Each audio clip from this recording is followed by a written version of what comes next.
Hello, I'm Mitchell Humphreys. I'm a urologist at Mayo Clinic in Arizona. I'm a professor of urology as well as the chair of the department here in Arizona.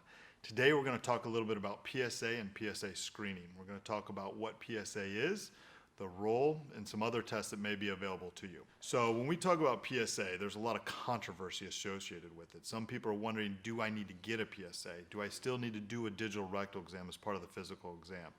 If we were just to take the highlights and really boil it down to the essence of what we should be talking about this PSA controversy, the undeniable facts is that PSA screening has resulted in a 31% reduction in prostate cancer specific mortality. So any test that saves men's lives is worth our time.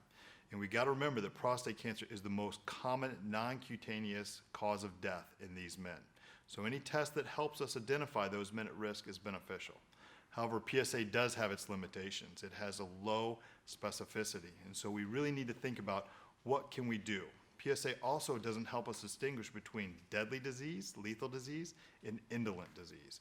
And so how can we use other information to help us with this? I would argue that the most important PSA a man can get is when they're in their 40s, because at that time their prostate is not influenced by enlargement or other things, and that PSA is overall predictive of their lifetime risk of disease. There's been studies that have shown that those men in their 40s, the ones that have the highest PSA, they have the highest risk of death from their disease.